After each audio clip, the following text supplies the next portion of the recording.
Good morning students, welcome to the chemistry class. तो previous video में हम discuss कर रहे थे लॉ ऑफ केमिकल कॉम्बिनेशंस के बारे में। हमने क्या law of conservation of mass पढ़ा था। According to this law, mass of any reaction is conserved, कि कोई भी आपकी केमिकल रिएक्शन है, बैलेंस केमिकल रिएक्शन, तो जितना आपका रिएक्टेंट का मास है उतना ही किसका रहेगा, प्रोडक्ट का रहेगा। ठीक है।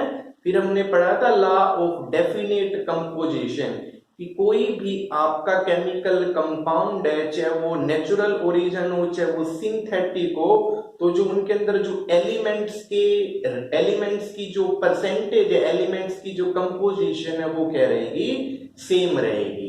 फिर हमने पढ़ा था law of multiple proportions. According to this law, when two elements combine with each other to form the two different compound, then mass of one element that combine with the fixed mass of other element are in simple whole number ratio। ठीक है। तो ये हमने पढ़ा था law of multiple proportions. तो in law की आप स्टेटमेंट विद एग्जांपल, इनको आपने समझना है और याद रखना है। आज हम पढ़ेंगे next law, Lussac law of gases volumes के बारे में। ठीक है। Lussac law of gases volume, Lussac law of gases volume, ये किसके केस में आएगा, आपके गैस के केस में। लुज़ाक लॉ ऑफ गैसेस वॉल्यूम्स। तो इस लॉ की आपकी स्टेटमेंट क्या है, ये लॉ आपका क्या कहता है कि when gas combine, when gases combine, जब आपकी गैसेस क्या होंगी, कंबाइन होंगी और प्रोड्यूस, या क्या होंगी, आपकी प्रोड्यूस्ड होंगी। When gases combine or produced in a chemical reaction, in a chemical reaction, ठीक है, then their volume are in simple whole number ratio। ये लॉ आपका क्या कहता है, when gases combine, आपकी गैसेस या तो क्या होंगी, कंबाइन होगी और produce in a chemical reaction, कि कोई केमिकल रिएक्शन में आपकी गैसेस कंबाइन हो रही हैं या प्रोड्यूस हो रही हैं, तो जो आपकी गैस के जो वॉल्यूम का रेशियो है वो क्या रहेगा, आपका एक होल नंबर रेशियो रहेगा। ठीक है।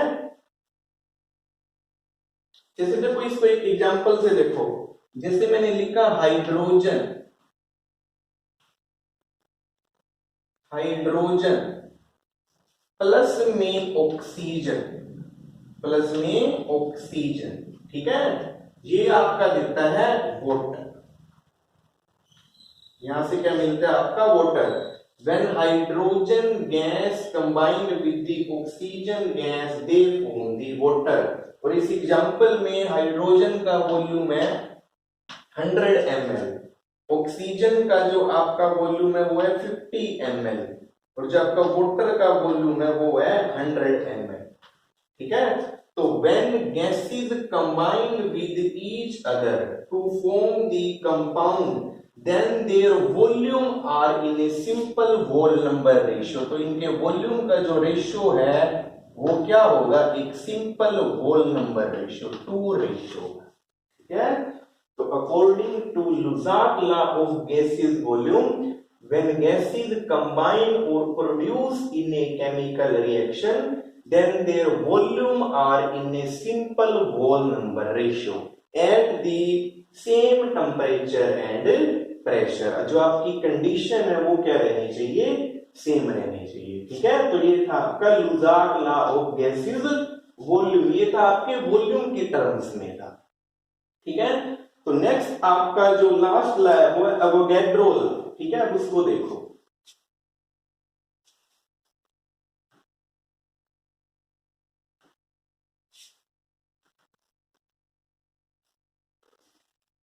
नेक्स्ट आपका लॉ है एवोगैड्रो लॉ।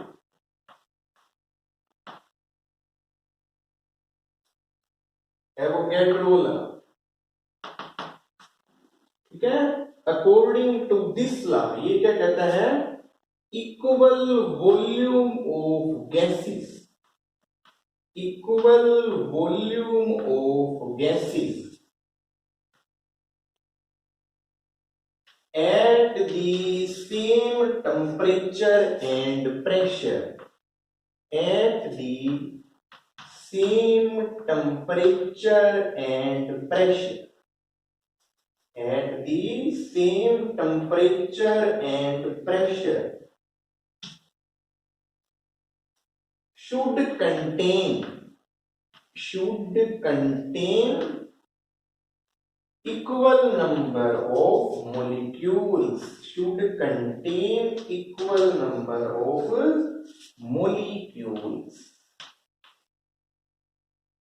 तो ये ला आपका क्या कहता है, इक्वल वॉल्यूम ऑफ गैस, ये वॉल्यूम ऑफ गैस क्या हो, इक्वल हो at the same temperature and pressure, temperature और प्रेशर भी क्या हो, सेम हो, then should contain equal number of molecules, कि अगर आपके गैसेस के equal number of molecule combine होते हैं सेम टेम्परेचर एंड प्रेशर पे, then they contain equal number of molecules. ठीक है, फॉर एग्जांपल जैसे 2 volume of hydrogen 2H2 gas and 1 volume of oxygen O2 gives the 2 volume of water, आपको क्या मिलते हैं, 2 वॉल्यूम ऑफ वाटर।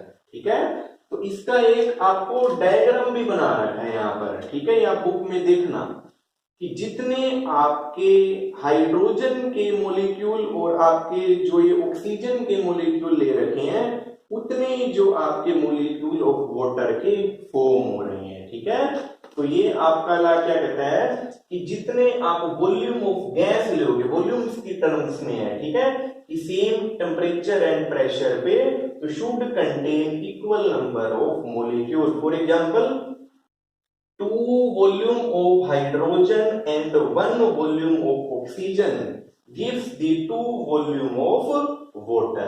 ठीक है, तो इसको आप देखोगे ये बैलेंस मिलेंगे। यहाँ पर आपके क्या है, 4 जो आपके हाइड्रोजन के एटम है, इधर भी 4 हाइड्रोजन के एटम है, यहाँ आपके क्या है 2 ऑक्सीजन के, इधर भी क्या है आपके 2 है। तो equal volume of gas at the same temperature and pressure contain the equal number of molecules। तो ये आपकी स्टेटमेंट दी थी अवोगाड्रो साइंटिस्ट ने, इसलिए इसका नाम क्या है, अवोगाड्रो लॉ। ठीक है, तो ये आपके 5 लॉ हैं, law of conservation of mass, law of definite composition, law of multiple proportion, लुसाक law of gases volume and Avogadro law. In 5 law की आपको स्टेटमेंट विद एग्जांपल आपको याद होनी चाहिए। ठीक है, ये आपके एग्जाम में पूछी जा सकती है। आगे हम पढ़ेंगे डाल्टन एटॉमिक थ्योरी के बारे में। ठीक है, इस डाल्टन ने क्या क्या पॉइंट्स दिए थे एटम्स के बारे में, एटम के स्ट्रक्चर को समझने के लिए।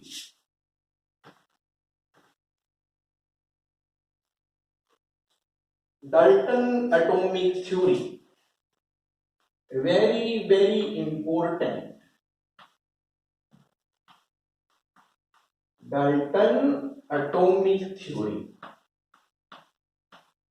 इनके जो आपको इस थ्योरी के पॉइंट से आने चाहिए कि डाल्टन ने एटम्स के बारे में क्या बताया था। ठीक है, डाल्टन क्या था, फेमस साइंटिस्ट, इनका कंप्लीट नाम क्या है, जोहन डाल्टन, जोहन डाल्टन। ठीक है, इन्होंने एटॉमिक थ्योरी दी थी। एटम, सबसे पहले तो आपको ये पता होना चाहिए मैटर क्या होता है। ठीक है, तो मैटर क्या होता है, यूनिवर्स की हर वो thing which have mass and occupy space is called matter, उसको क्या बोलते हैं, matter. And matter is consist of atom, matter किससे मिलकर बना होता है, एटम से मिलकर बना। Matter is consist of atoms. ठीक है, ये जो आपके एटम्स का मीनिंग क्या होता है, ये कहां से वर्ड लिया गया है, एटोमियो, एटोमियो, POMIO। इसका मीनिंग क्या होता है, इनडिविजिबल। क्या मीनिंग होता है, indivisible. Indivisible means which cannot be further divided, which cannot be further divided, जिसको हम फर्दर डिवाइड ना कर सके, दैट इज एटम। ठीक है, तो मैटर, तो आपकी जो एटम की डेफिनेशन क्या होती, atoms is the smallest unit which can not be further divided, which is indivisible. और ये इनडिविजिबल वर्ड कहां से, एटम जो आपका वर्ड कहां से निकला, atomio. Atomio means indivisible which can not be further divided, जिसको हम डिवाइड ना कर सके। फॉर एग्जांपल, ये आपके पास एक वायर है, ठीक है, आपने इसको कट कर दिया इतना, फिर आगे आपने इसको और इतना कट कर दिया, ऐसे ऐसे आपके स्टेप वाइज इसको कट करते गए, तो एक पॉइंट आपका ऐसा आएगा जहां आप इसको कट नहीं कर पाएंगे, दैट इज एटम। ठीक है, atoms is the smallest unit which can not be further divided, जिसको आप फर्दर डिवाइड ना कर सके, वो क्या होते हैं, एटम होते हैं। ठीक है, तो डाल्टन का जो पहला पॉइंट था, डाल्टन एटॉमिक थ्योरी का वो पहला पॉइंट आपका क्या था, कि matter is consist of indivisible atoms. की मैटर किससे कंसिस्ट होते हैं, एटम से कंसिस्ट होते हैं, और एटम्स क्या होते हैं, which can not be further divided. तो ये डाल्टन एटॉमिक थ्योरी का पहला पॉइंट था, matter is consist of individual atoms. ठीक है, इसका सेकंड पॉइंट क्या था, सेकंड पॉइंट देखो,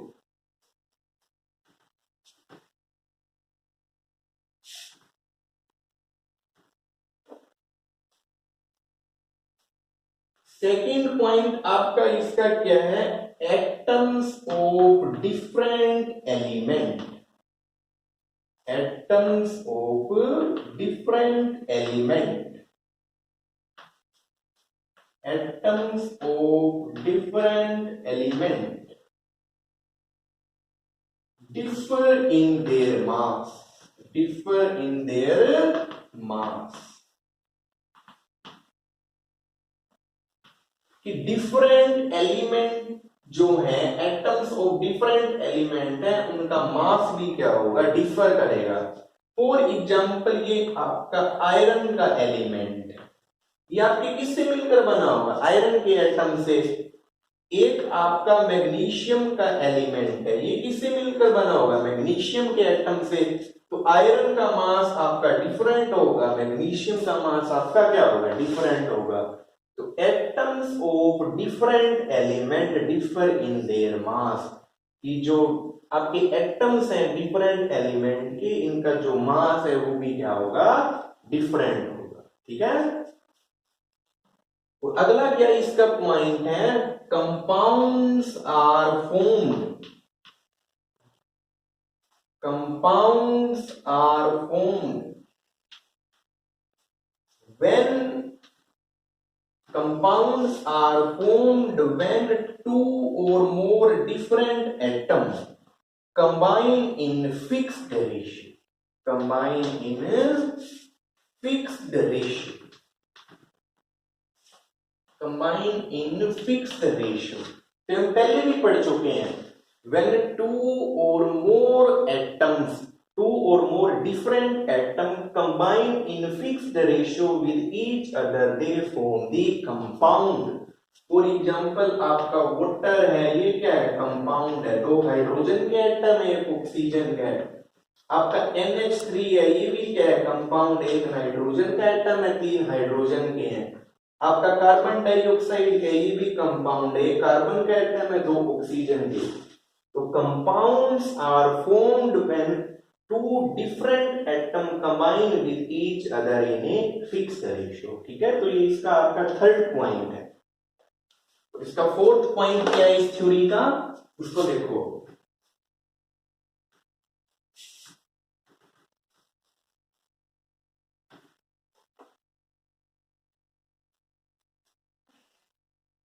कि कोई भी आपकी केमिकल रिएक्शन होती है, केमिकल रिएक्शन इन्वॉल्व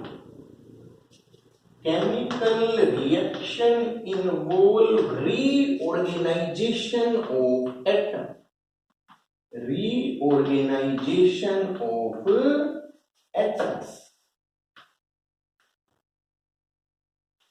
कि किसी भी केमिकल रिएक्शन में क्या होता है, रीऑर्गेनाइजेशन ऑफ एटम। रीऑर्गेनाइजेशन का मीनिंग क्या है कि आपके एटम्स के एक दूसरे से कंबाइन होते हैं केमिकल रिएक्शन में। जैसे मैं एक सिंपल सा एग्जांपल लिख दूं, 2H2 प्लस में O2, ये आपका क्या देते हैं मिलकर, वाटर बनाते हैं। ये क्या बनाते हैं, आपके वाटर बनाते हैं। तो यहां पर क्या हो गया कि जो आपके हाइड्रोजन के, यहां पर ये क्या H2, हाइड्रोजन गैस ने ऑक्सीजन गैस के साथ मिलकर क्या बना लिया, वाटर बना लिया। तो यहाँ क्या हो गया कि जो हाइड्रोजन के एटम है, ऑक्सीजन के एटम है, ये किनकी क्या होगी, रीऑर्गेनाइजेशन होगी। ठीक है, इन्होंने मिलकर क्या बना लिया, वाटर बना लिया।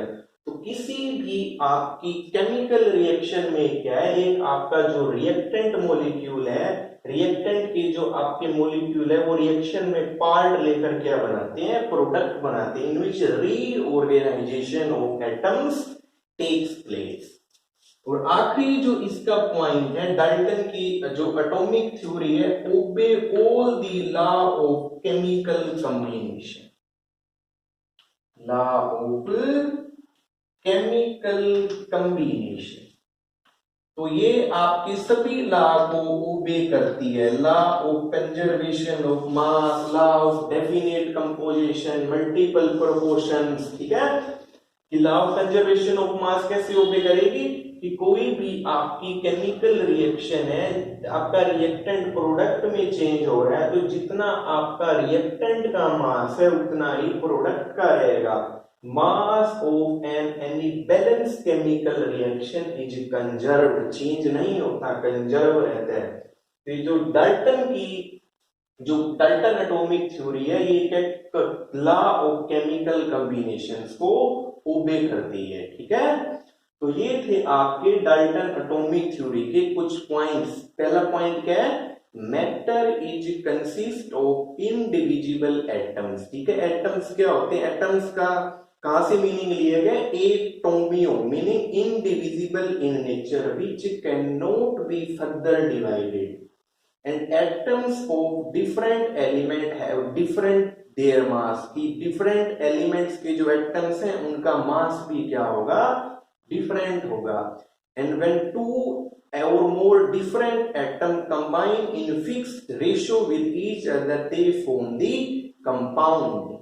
और ये जो आपके any chemical reaction involves the reorganization of atoms, and these Dalton atomic theory obey the law of chemical combination। ठीक है, मेन ये law of conservation of mass, जितना आपका रिएक्टेंट का मास है उतना ही क्या रहेगा, प्रोडक्ट का रहेगा। मास of any chemical reaction is conserve. ठीक है, तो ये इसके कुछ पोस्टुलेट्स हैं, आप इनको ध्यान में रखना। ठीक है, आगे हम पढ़ेंगे atomic mass and molecular mass के बारे में, वेरी वेरी इंपॉर्टेंट। ठीक है, how to calculate atomic mass, how to calculate molecular mass, इसको टॉपिक को ध्यान से देखना, ये आपके आगे भी काम आएगा।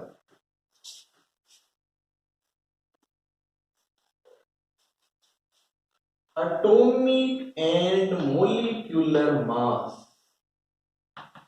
Atomic and molecular mass.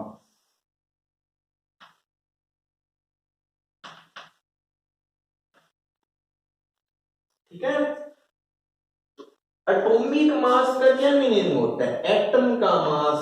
Atomic mass meaning atom का मास ऑफ एटम, ऐसे लिख लो, मास ऑफ एटम। ठीक है, मास ऑफ एटम को कैलकुलेट करने के लिए आजकल टेक्निक्स भी हैं, जो मोस्टली मेन टेक्निक जो हम यूज करते हैं, आप आगे फर्दर क्लासेस में जाएंगे वहां ये यूज होती है, मास स्पेक्ट्रोमीट्री। मास स्पेक्ट्रोमीट्री, ठीक है। This technique is used for the calculation of mass of an atom, ठीक है। ये टेक्निक यूज करते हैं, एक इंस्ट्रूमेंट होता है ये। तो ये देखो इसमें वर्ड लिखा हुआ है स्पेक्ट्रोमीट्री। एक नॉलेज के लिए एक चीज बता रहा हूं, उसको समझ लेना। एक वर्ड होता है आपका स्पेक्ट्रोस्कोपी, एक आपका वर्ड होता है स्पेक्ट्रोस्कोपी, एक आपका होता है स्पेक्ट्रोमीट्री, ठीक है। तो जब भी आप हायर क्लासेस में जाओगे आपको ये चीजें सुनने को मिलेंगी। एक होती है NMR spectroscopy, nuclear magnetic resonance spectroscopy, ठीक है।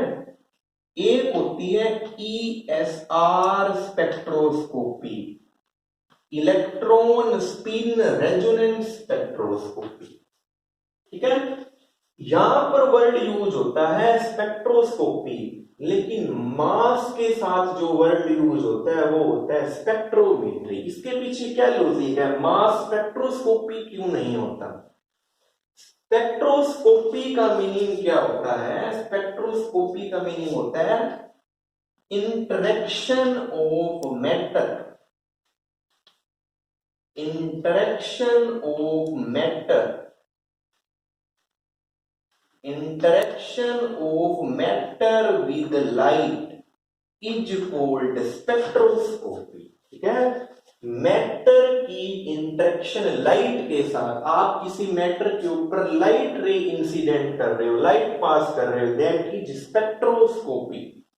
स्पेक्ट्रोमीट्री में हम क्या करते हैं, बोम्बार्डमेंट ऑफ इलेक्ट्रॉन, क्या करते हैं, बोम्बार्डमेंट ऑफ इलेक्ट्रॉन करते हैं, बोम्बार्डमेंट ऑफ इलेक्ट्रॉन्स की करते हैं इसके ऊपर, ठीक है। तो मास के अंदर लाइट का कोई रोल नहीं है। इसके मास स्पेक्ट्रोमीट्री का जब हम प्रिंसिपल पढ़ते हैं तो वहां क्या करते हैं, बोम्बार्डमेंट ऑफ इलेक्ट्रॉन करते हैं, वहां लाइट का कोई यूज नहीं करते। लेकिन जब NMR पढ़ते हैं, ESR पढ़ते हैं, वहां पर क्या होती है, interaction of matter with light, that's why these are called spectroscopy, ठीक है। इनके साथ स्पेक्ट्रोस्कोपी लिखा मिलेगा, लेकिन जब मास आएगा वहां स्पेक्ट्रोमीट्री मिलेगा, because in mass there is no role of light, ठीक है। यहां पर क्या करते हैं, बोम्बार्डमेंट ऑफ इलेक्ट्रॉन करते हैं, यहां पर जो इंटरेक्शन ऑफ मैटर है उसकी लाइट के साथ नहीं होती, इसलिए मास के साथ स्पेक्ट्रोमीट्री लिखते हैं, ठीक है। तो ये बेसिक सा एक डिफरेंस है स्पेक्ट्रोस्कोपी और स्पेक्ट्रोमीट्री के लिए, इसको आप नॉलेज के लिए ध्यान में रखना, ठीक है। तो जो एटम का मास है वो किस से कैलकुलेट करते हैं, मास स्पेक्ट्रोमीट्री से, ठीक है, लैब्स के अंदर। लेकिन इसका एक जनरल मेथड भी, आपको किसी एटम का मास निकालना हो तो उसके लिए हम एक रेफरेंस लेकर चलते हैं। क्या रेफरेंस लेते हैं उसको देखो, कार्बन 12, ठीक है। कार्बन एटम है उसका 12 कार्बन, ठीक है, 12 कार्बन। ये जो 12 कार्बन, ये जो आइसोटोप होता है कार्बन का, इसको एज ए रेफरेंस लेकर चलते हैं। ये भी सुन लो, आइसोटोप क्या होते हैं, आइसोटोप क्या होते हैं, which have same atomic number, which have same atomic number but different mass number, तो उनको हम क्या बोलते हैं, आइसोटोप बोलते हैं। कार्बन के आपके 3 आइसोटोप होते हैं, carbon 12, carbon 13, carbon 14, atomic number इनका 6 तो atomic number same, mass number different, they are called isotope. and for calculating the atomic mass 12 carbon atom is used as a reference. ठीक है, इसको एज ए रेफरेंस यूज करते हैं। तो 12 carbon किसके equal होता है? 12 कार्बन का जो मास होता है वो किसके इक्वल होता है? Mass of exactly exactly 12 atomic mass unit. Atomic mass unit को शॉर्ट में AMU भी लिख देते हैं। ठीक है, जो 12 कार्बन एटम का मास है इसका मीनिंग क्या होता है कि ये मास है एग्जैक्टली किसका? 12 एटॉमिक मास यूनिट का। एटॉमिक मास यूनिट को शॉर्ट में AMU भी लिख देते हैं। और एक एटॉमिक मास जो यूनिट होती है किसके इक्वल होती है? 1/12 of mass of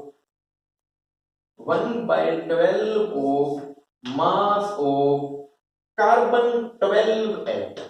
carbon 12 atom, ये एटॉमिक मास यूनिट की डेफिनेशन। ठीक है, 1 atomic mass unit is equal to 1/12 of mass of carbon 12 atom। ठीक है, अब मास ऑफ कार्बन 12 एटम का कितना होता है? 12 AMU। तो 12 से 12 क्या हो जाएगा? कैंसिल हो जाएगा। कितना आ जाएगा? 1 AMU। तो 1 एटॉमिक मास यूनिट क्या होती है? 1/12 of mass of carbon 12 atom। And mass of any atom is calculated with reference to this carbon 12 atom। mass of this carbon 12 atom। जैसे देखो एक एटम का मैं आपको निकाल के दिखाता हूं। और एक चीज आप ये भी याद रखना, 1 एटॉमिक मास यूनिट, ये जो इसकी न्यूमेरिकल वैल्यू होती है वो इसने के इक्वल होता है 1.66 into 10 raised to power -24 ग्राम, इसके इक्वल होता है। ठीक है, तो इसको एक बार याद रखना। फॉर एग्जांपल आपको हाइड्रोजन का निकालना है। ये देखो मास ऑफ हाइड्रोजन एटम,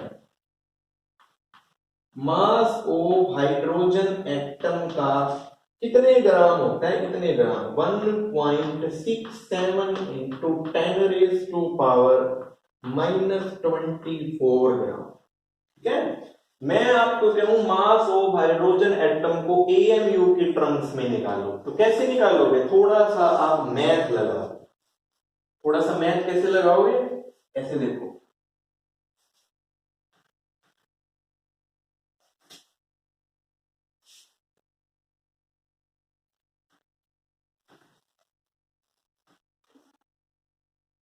एक AMU किसके इक्वल होता है? 1 AMU इक्वल होता है आपका 1.67 into 10 raised to power 1.66 into 10 raised to power -24 ग्राम। अब मैथ लगाओ। ये आपको मास ऑफ हाइड्रोजन एटम ग्राम में दे रखा है, आपको कह रहा है कि AMU में कैलकुलेट करो। तो ये देखो 1.66 into 10 raised to power -24 gram is equal to 1 AMU। ठीक है, तो 1 ग्राम किसके इक्वल हो जाएगा? 1/1.66 into 10 raised to power 24 AMU। हमको किसका निकालना है? हाइड्रोजन का। तो 1.67 into 10 raised to power -24 ग्राम कितने AMU के इक्वल हो जाएंगे? 1.67 into 10 raised to power -24 divided by 1.66 into 10 raised to power -24 AMU। ये कट करोगे तो आपका आ जाएगा 1.0080 AMU एटॉमिक मास यूनिट के अंदर हाइड्रोजन का। ठीक है, इतना ही होता है लगभग 1 ग्राम के लगभग। तो आपका आ गया ना 1.0080 एटॉमिक मास यूनिट के टर्म में आ गया। ठीक है, और इस एटॉमिक मास यूनिट को कई बार हम U भी लिख देते हैं, 1U। And U is called unified mass. इसको क्या बोलते हैं? यूनिफाइड मास भी कह देते हैं। क्या आप AMU लिख लो, आप U लिख लो, वो आपकी मर्जी है, ठीक है। तो किसी भी एटम के एटॉमिक मास को हम क्या रेफरेंस लेकर चलते हैं, कार्बन 12 एटम के मास को। तो इसको एज ए स्टैंडर्ड लेके आप किसी भी एटम के एटॉमिक मास को कैलकुलेट कर सकते हो, ठीक है। तो एक बार इसको देखो, फिर आगे पढ़ते हैं।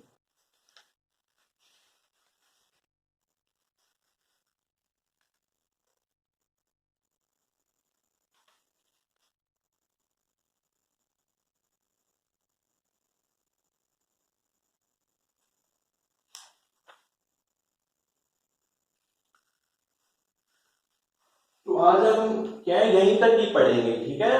तो आज हमने पढ़े लॉ ऑफ केमिकल कॉम्बिनेशंस के बारे में, ठीक है, डाल्टन एटॉमिक थ्योरी के पॉइंट्स के बारे में, और एटॉमिक मास को कैसे कैलकुलेट करते हैं।